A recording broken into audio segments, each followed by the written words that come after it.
Today is Thursday, November 20th, 2008, and the twins are 2 months and 2 days old, and this is part 3.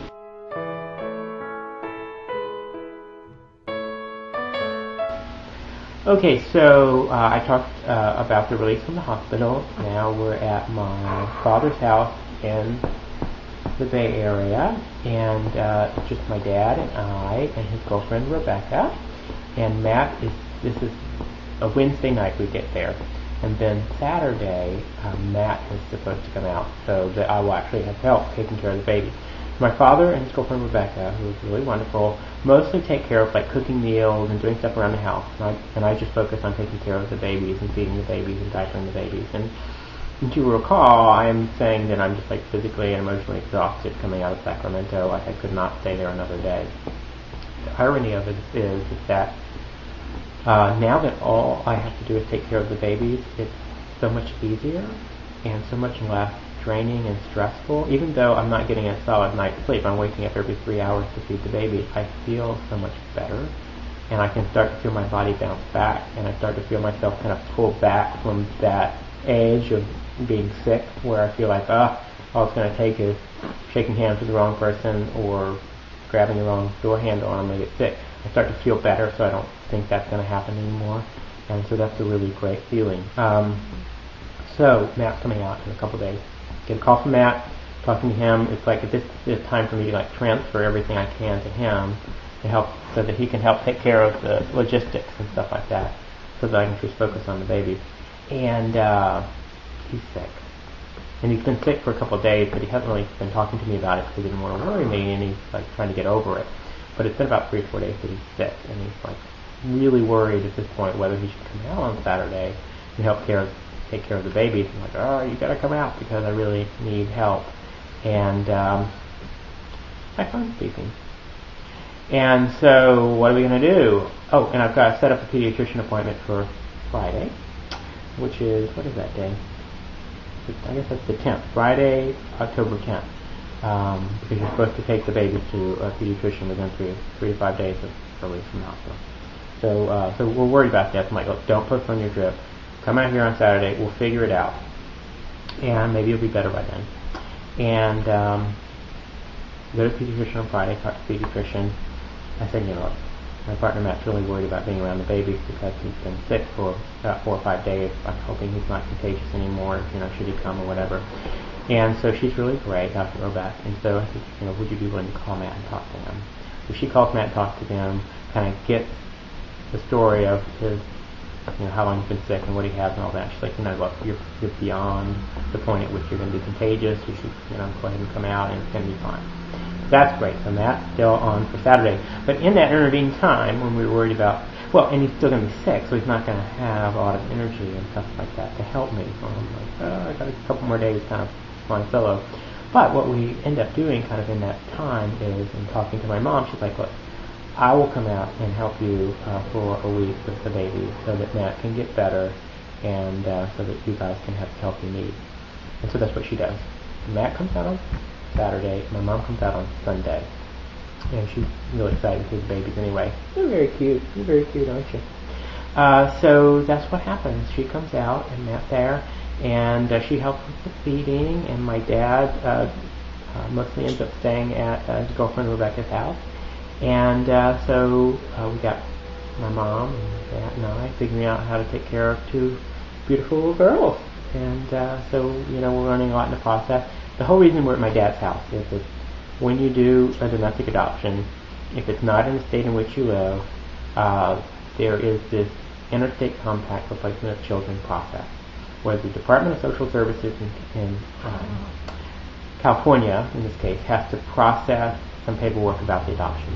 Then they have to send that paperwork to the Department of Social Services in South Carolina, where we live, to say these people are going to be bringing the baby back to your state. Is that okay? Because there's a social services process that has to happen in South Carolina too. The adoption agency says, be prepared for this process to take 2 weeks. And it's one of those estimates where you can tell they're really stretching it out. Like for most people, it's probably done in 3 or 4 days, and they're out of it. But we can't chance it. We scheduled our flight back at a time. We didn't know how long the NICU stay was going to be. We've already had to pay to change that once, so we're anticipating a 2-week stay. And I tell you, our adoption process has been wonderful. All the outcomes have been great, but it seems like could ever be a complication in any step of the way. There is a complication. And we survive it, we get through it, we deal with it just fine, but it's just more stress and more to cope with and more to handle. So what happened with the agency, and they've been great, by the way, but what happened with the agency is we had an experienced adoption counselor that was seeing us through this whole process. And she got another job offer doing hospice work, and she left a week before the babies were scheduled to be born. And a new counselor was scheduled who was new. She just finished the training program. And our adoption process was very complicated, and she walked into a situation where she had a lot of things to do at once and wasn't able to get on top of our case right away. And so that created problems later during the ICP process. So number one, the birth father, during his intake a long time ago, had said that he had some Native American heritage Cherokee, as did the birth mother. Now, when you have Native American heritage, you have to get clearance from the tribe to approve the adoption. And I'm assuming that that's, I think it was the Indian Child Welfare Act. I'm assuming that's because decades and decades ago, there was this horrible campaign where people tried to get babies that were born to Native American tribes and put them in Catholic school or adopt them to Anglo families to try to culturally eradicate, I guess, Native American heritage. So they passed this law that says anytime a baby has Native American heritage, you've got to get clearance from the tribe. And usually it's just a formality unless there is some really strong blood relationship. But any teeny tiny little bit of Native American blood, you've got to get approval from the tribe. So we got it for the birth mom, but the agency missed it for the birth father. So the whole file goes to the legal department to start the interstate compact process. And the legal department says, hey, wait a minute. Birth father says he has Cherokee heritage, but I don't see the clearances from the Cherokee tribe.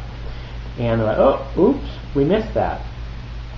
And so there are 3 Cherokee nations, 3 different Cherokee nations.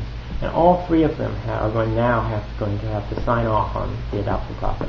In addition to that, when the adoption counselor went to take the relinquishment with the birth mother, which happened the day after the release, they were going through the form, blah, blah, blah, blah. They get to the question about, do you have any Native American heritage? And the birth mom says, yeah.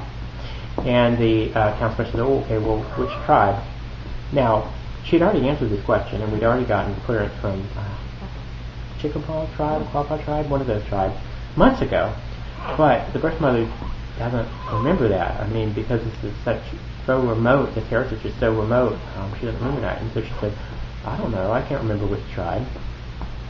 And what should have happened at this point is the counselor should have called her office and said, can you pull the file and tell me what tribe it was that she has heritage with, and done that. But she didn't do that. The counselor, and I don't think she understood the implication when she asked the question, she asked the birth mother, well, what tribe do you think it is? The birth mother said, oh, God, I don't really know. And so what do you think it is? I need to put something down. She said, oh, God, I don't know, Blackfeet. Put Blackfeet down, which is this very small tribe, I think up in like the Minnesota area, and take the form back. And then our legal department said, oh, Blackfeet. We don't have clearance from Blackfeet, we need clearance from Blackfeet. Now I've got 3 Cherokee, 1 Blackfeet tribe who we've got clearance from. And they're like, oh, the tribes say, well, that takes 7 to 10 business days, which is like 2 weeks. So it's like, what, am I going to have to stay in my dad's house for 2 weeks? And then I've got to do the ICPC process, which could take another 2 weeks? Is that going to be another month? And so that's not a happy scenario.